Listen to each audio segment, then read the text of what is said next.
There are two instances in the Bible where Jesus speaks of people being taken. One instance is found in the Gospel of Matthew and the other in the Gospel of Luke.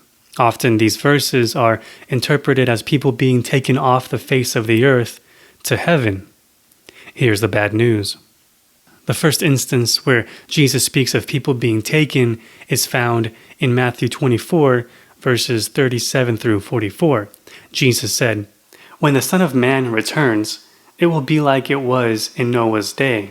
In those days before the flood, the people were enjoying banquets, parties, and weddings, right up until the time Noah entered his boat. People didn't realize what was going to happen until the flood came and swept them all away. That is the way it will be when the Son of Man comes. Two men will be working together in the field. One will be taken, the other left. Two women will be grinding flour at the mill. One will be taken, the other left. So you too must keep watch, for you don't know when the day of the Lord is coming. Understand this. If a homeowner knew exactly when a burglar was coming, he would keep watch and not permit his house to be broken into. You also must be ready all the time, for the Son of Man will come when least expected." Out of context and with some persuasion, it's easy to think that Jesus is describing how the rapture will unfold. However, with some context, it's a very different story. Let's go to verse 1 of the same chapter, chapter 24, which says, "As Jesus was leaving the temple area, his disciples pointed out to him the various temple buildings. But Jesus responded, 'Do you see all these buildings? I tell you the truth. They will be completely demolished. Not one stone will be left on top of another.' Later, Jesus sat on the Mount of Olives. His disciples came to him privately and said, 'Tell us, when will all this happen?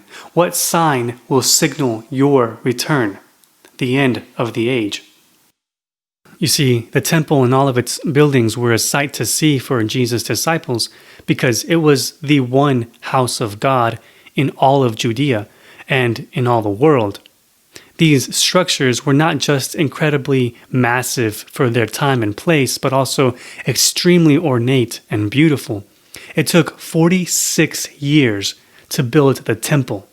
That's more than the average life expectancy in the first century, which was just 35 years. John 2:20 says, "It has taken 46 years to build this temple, and you can rebuild it in 3 days?" The religious leaders said to Jesus. It was no easy feat to build the temple. There was no place like it in all of Judea, so when humble small-town fishermen saw the temple, they were captivated every time they visited Jerusalem. The temple was the center of the Jewish faith. Jewish people throughout the world were required to visit the temple in Jerusalem because the laws of Moses required certain offerings to be burnt at the temple, which used to be known as the tabernacle during the time of Moses. I say all that to explain why Jesus' disciples pointed out to him the various temple buildings. Jesus understood that the disciples were astonished at the sight. But instead of joining them in their moment of awe and wonder, he tells them that the temple and all of its buildings will be completely demolished. Naturally, his disciples ask when the temple, the jewel of Israel, the house of God, would be completely demolished. In verse 4, Jesus begins to answer their question. What most people don't take into consideration is that Jesus' answer to his disciples' question regarding the destruction of the temple continues as far as verse 51.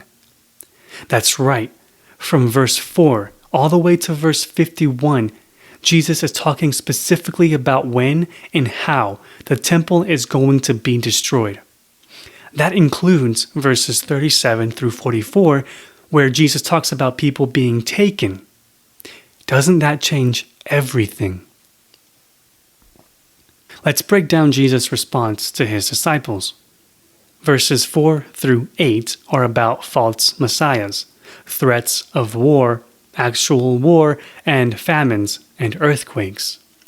It's easy to assume that Jesus is prophesying events that are going to happen in our future. However, the very next verse, verse 9, gives us a different time frame, which says, "Then you will be arrested, persecuted, and killed." Who is Jesus referring to when he says you? Obviously not us in year 2020. He's referring to the people he's speaking to at that time. After the wars and earthquakes talked about in verses 4 through 8, Jesus begins the next verse with the word then, meaning only after the wars and earthquakes have occurred will they be arrested, the people he's speaking to at that time. Now, verses 10 through 12, Jesus speaks about betrayal and hatred towards one another, false prophets, and the love of many growing cold. Then, in verse 13, Jesus says something interesting. The one who endures to the end will be saved. It's easy to assume Jesus is speaking of spiritual salvation from hell because, well, that's the only thing pastors ever talk about these days. However, that is not at all what Jesus was referring to. Remember, Jesus is speaking to his disciples, answering their question regarding the destruction of the temple in the city of Jerusalem in the Roman province of Judea. Jesus is speaking of salvation from the calamity and destruction coming to the temple and to Jerusalem. Matthew 24, verses 15 and 16. The day is coming when you will see what Daniel the prophet spoke about, the sacrilegious object that causes desecration standing in the holy place. Then those in Jerusalem must evacuate to the hills outside of Judea. Do you know what the holy place is? It's a room inside the temple. Do you know what the sacrilegious object that causes desecration is? Before we can know what that object is, we first must know what desecration means. Acts 24, verses 1 through 6. The high priest and the Jewish elders said, "We have found Paul to be a troublemaker. He was trying to desecrate the temple when we arrested him." Paul was accused of desecrating the temple. Is he the sacrilegious object Jesus was alluding to? No. Here's the backstory of what actually happened.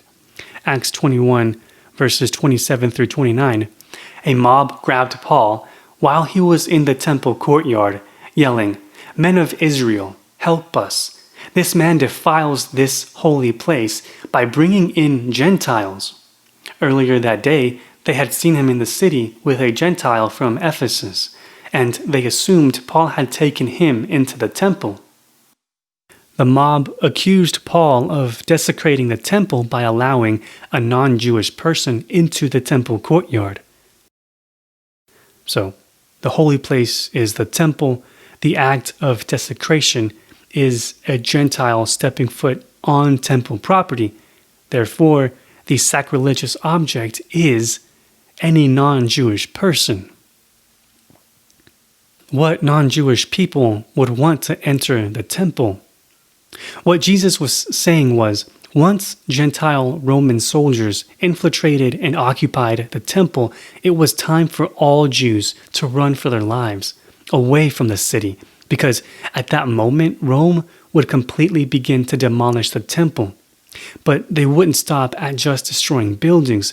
They intended on killing all the Jewish people within Jerusalem.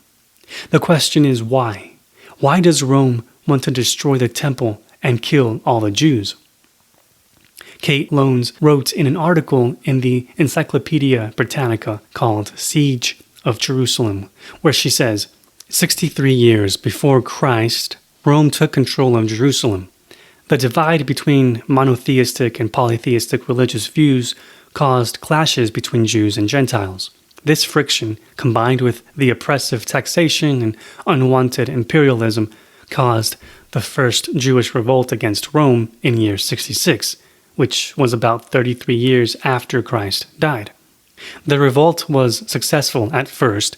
Jewish forces quickly expelled the Romans from Jerusalem, and a revolutionary government was formed that extended its influences into the surrounding area of Judea.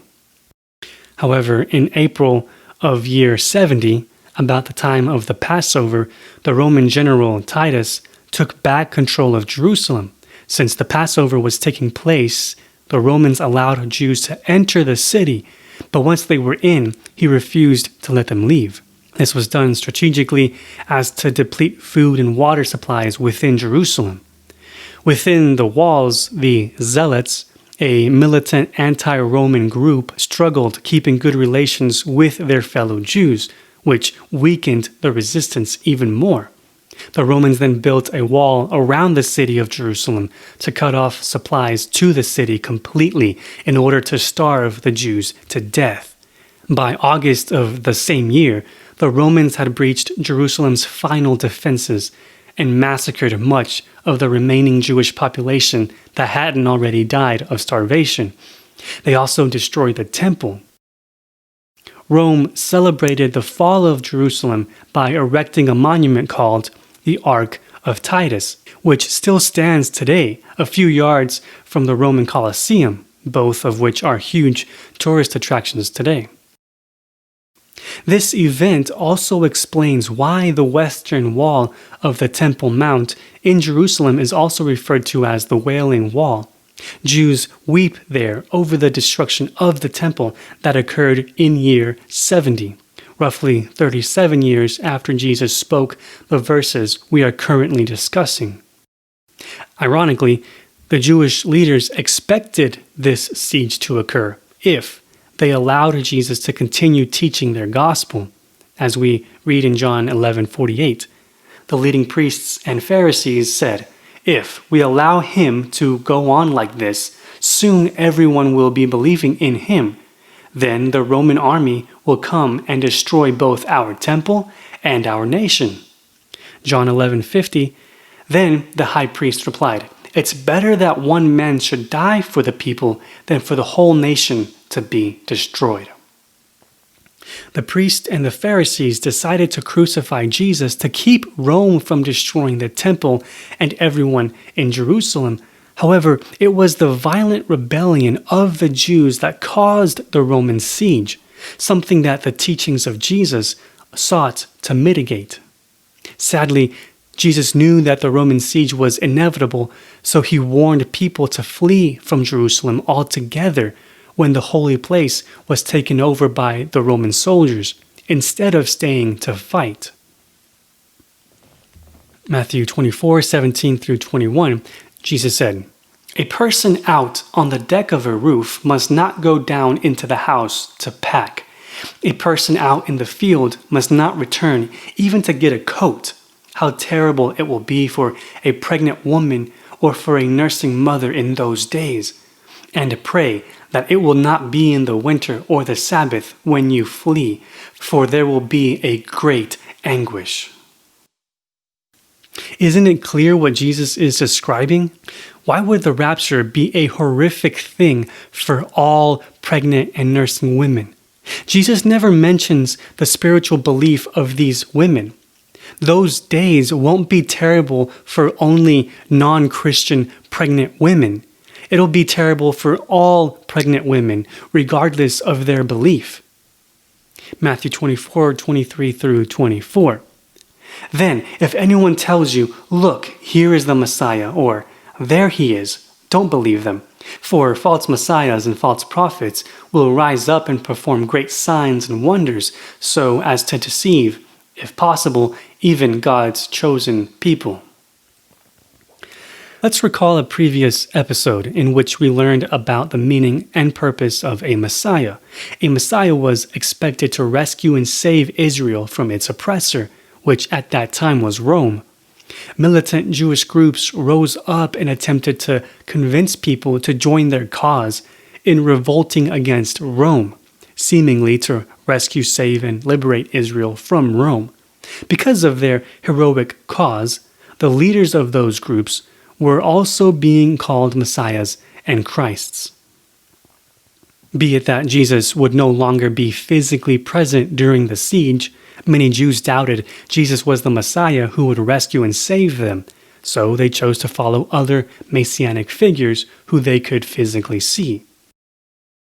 Matthew 24:34, Jesus said, "I tell you the truth, this generation will not pass from the scene until all these things take place." As we read these verses, we must remind ourselves that Jesus is responding to his disciples face to face. He is speaking directly to them around year 33, not around year 2020 or whatever year you're listening to this. When we take this into consideration, it makes more sense when Jesus says in verse 34, "This generation will not pass from the scene until all these things take place." Which generation will experience the destruction of the temple? This generation, meaning the generation of people whom Jesus was speaking to at that time. Jesus is, in fact, speaking about future events. However, he's not speaking about events over 2,000 years in the future. He's speaking about a future within the lifetime of that generation. Verse 35, "Heaven and earth will disappear, but my words will never disappear." If you believe in the afterlife, it's not far-fetched to believe that earth will disappear because you'll either go to heaven or hell. But what does it even mean that heaven will also disappear? That's not theologically consistent. If heaven and earth are gone, where else do we go? Do we all just go to hell or Mars? And why is hell not even mentioned? That's because Jesus isn't talking about the afterlife. Let's recall the definition of the words heaven and earth, which we've already covered in previous episodes, but it doesn't hurt to refresh our memory. The Hebrew word for heaven is shamayim, and it's Uranus in Greek, which both more accurately translate to the word sky in English. The Hebrew word for earth is retz, and ge in Greek, which both more accurately translate as land, dirt, or ground in English. These words never insinuate the entire planet Earth as a whole, simply the ground. Look up. There's the sky. Look down. That's the ground.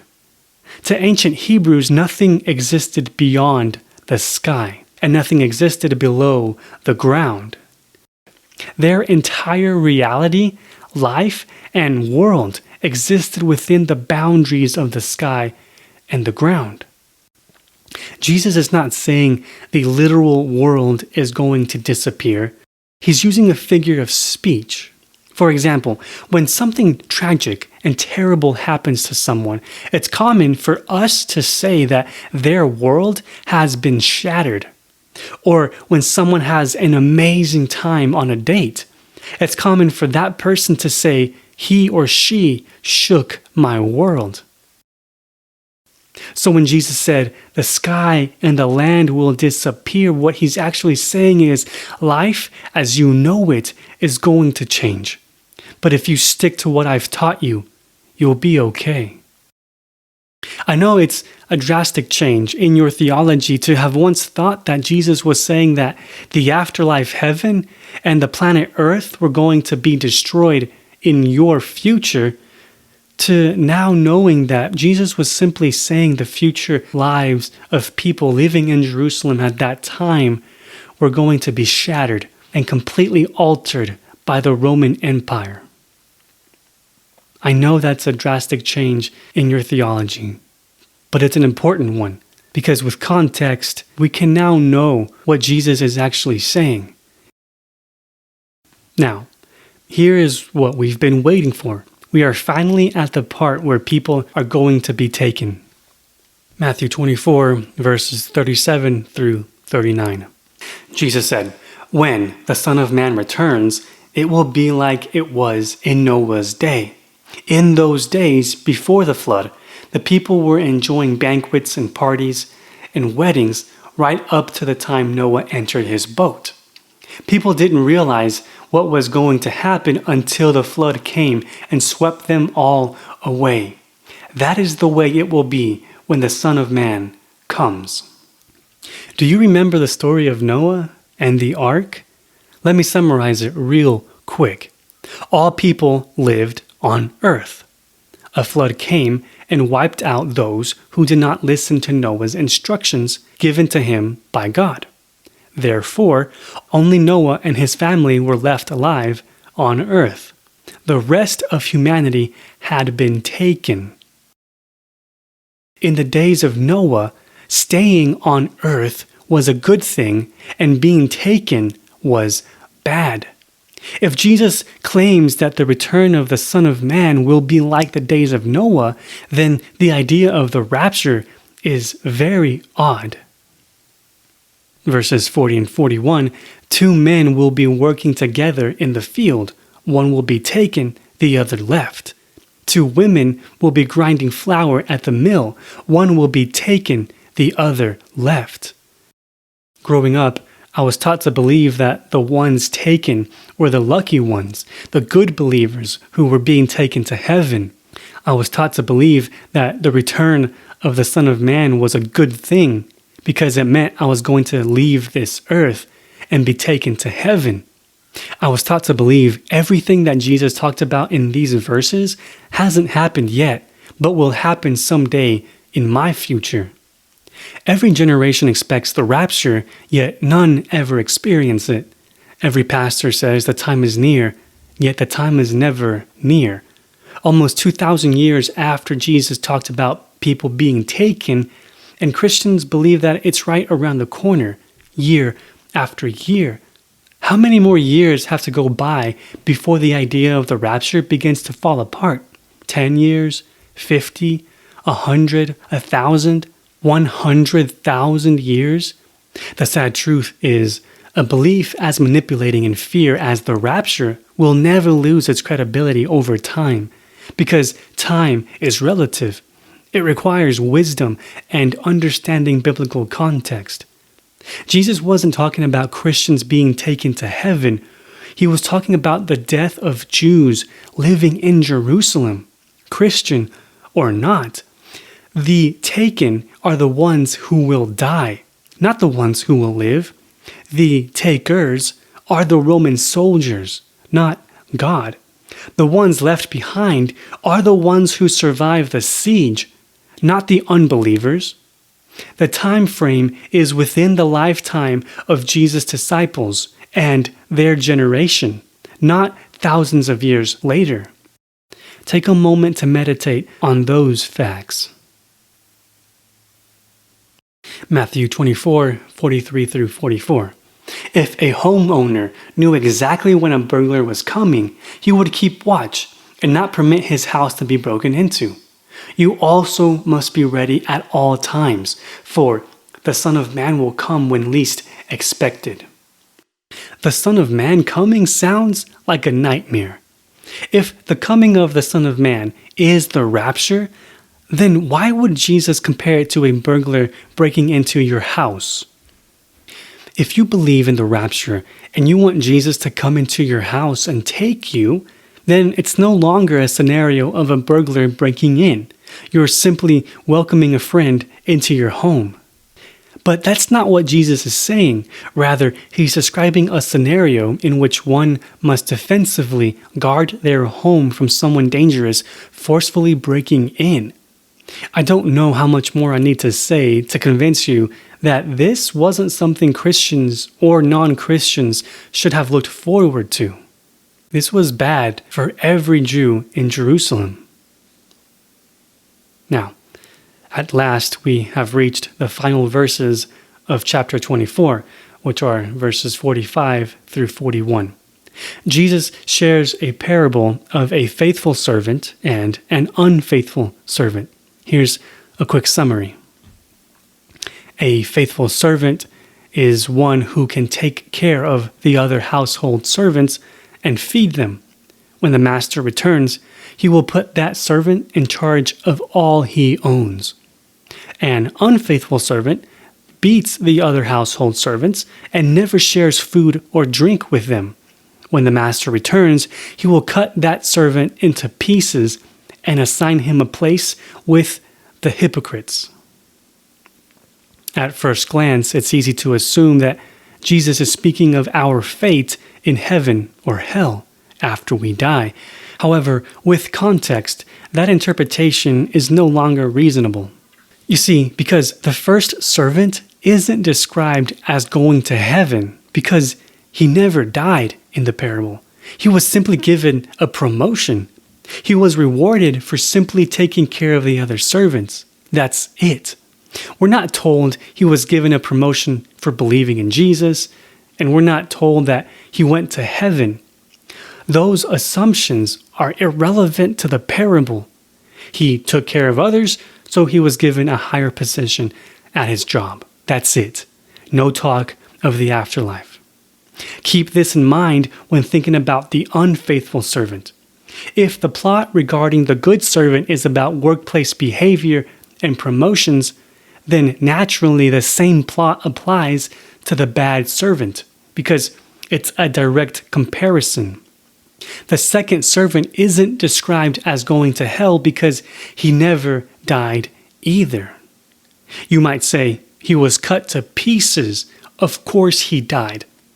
To that, I say the logic is there, but not the context. You see, most translations say he was cut into pieces, insinuating death. I get that.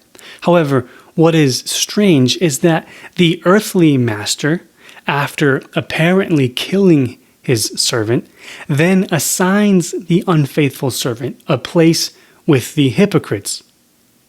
If the master really did kill the servant, how can he still have any authority over him after he stopped living? It would be wise to entertain the thought that maybe the master didn't literally cut his servant into pieces.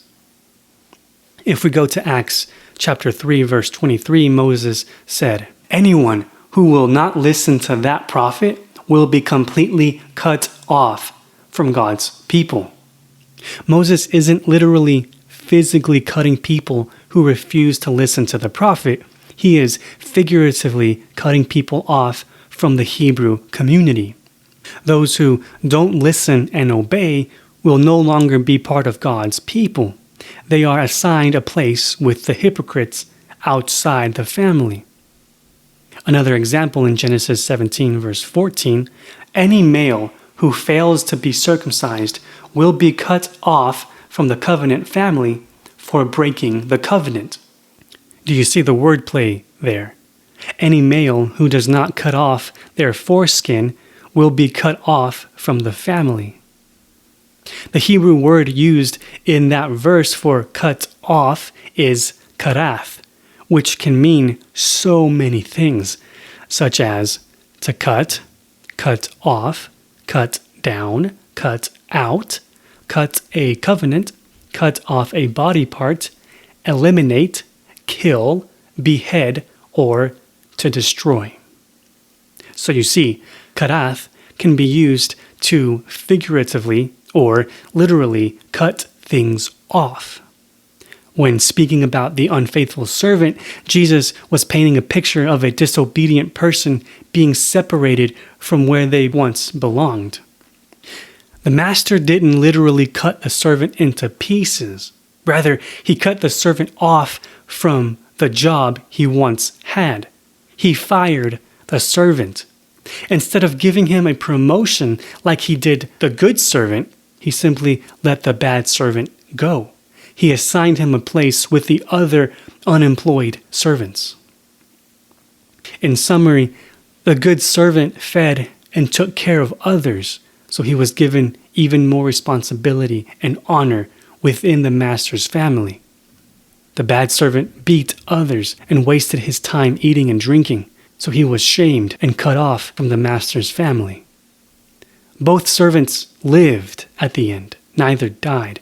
Jesus wasn't sharing a parable about heaven or hell. He was talking about the fate of those who chose to obey him and those who chose not to. Which brings us full circle to the Son of Man taking people. Who is the Son of Man? When and why is this man returning, and what will happen when he does? If you're familiar with the Old Testament, you would have heard of something called the Day of the Lord. There are many days of the Lord that have occurred throughout the Old Testament, not just one.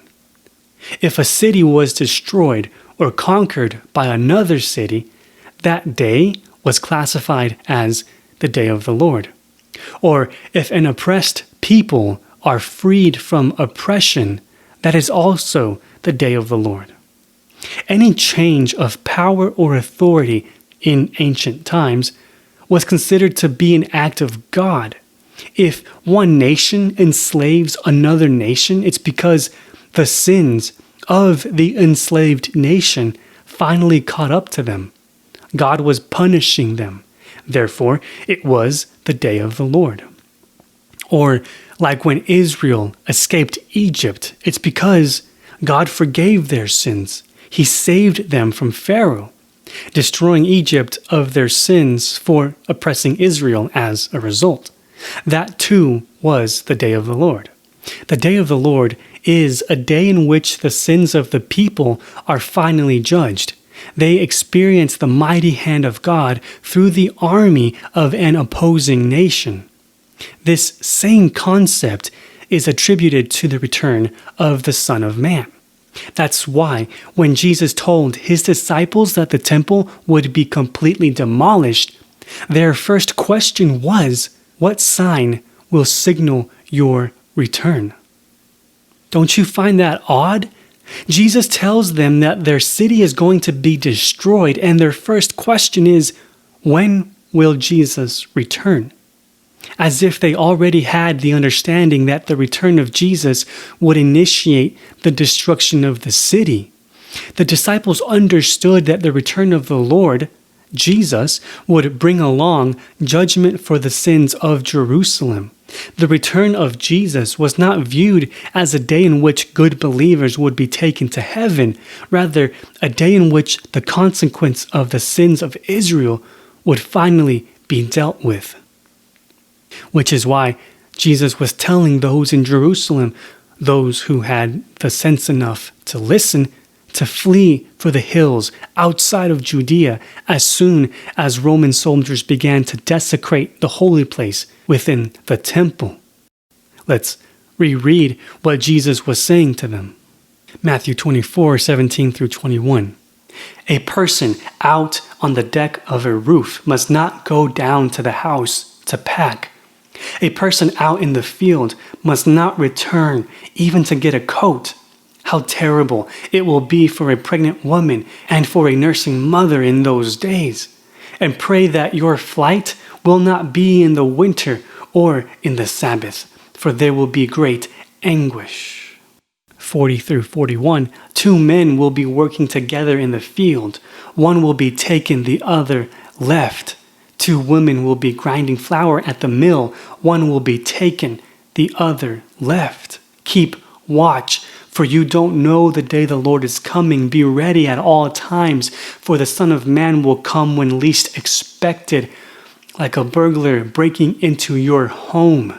34 through 35, I tell you the truth, this generation will not pass away until all these things take place.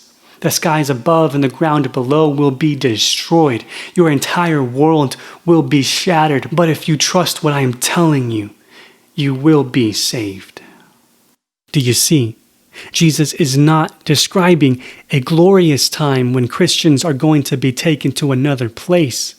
He's describing the massacre and the genocide of all Jews in Jerusalem.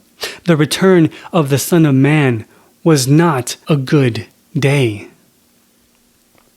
Now, let's read the instance of people being taken in the book of Luke.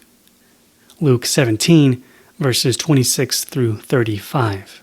And we'll finish with this. When the Son of Man returns, it will be like it was in Noah's day. In those days, the people enjoyed banquets and parties and weddings, right up to the time Noah entered his boat, and the flood came and destroyed them all. The world will be as it was in the days of Lot. People went about their daily business, eating and drinking, buying and selling, farming and building, until the morning Lot left Sodom. The fire and burning sulfur rained down from heaven and destroyed them all. Yes, it will be business as usual right up to the day when the Son of Man is revealed. On that day, a person out on the deck of a roof must not go down into the house to pack. A person out in the field must not return home. Remember what happened to Lot's wife. If you cling to your life, you will lose it. But if you run towards safety and leave your old life behind, you will be saved. That night, 2 people will be asleep in one bed. One will be taken, the other left. 2 women will be grinding flour together at the mill. One will be taken, the other left. I'm sorry to be the one to break it to you, but the bad news is the Son of Man will not return someday in your future to take you to heaven. That day has already come and gone. It was the day the temple was demolished and the nation of Israel destroyed. So stop waiting for Jesus to take you to heaven. Your responsibility as a follower of Christ is not to teach others how to leave earth. Rather, teach them how to bring heaven to earth. This might be bad news for you to hear, but the job of a Christian has never been to escape the suffering of this world. It has always been to heal those suffering in this world, here and now, during your lifetime. The idea of wanting to leave this world to escape its suffering is an extremely anti-Christ theology.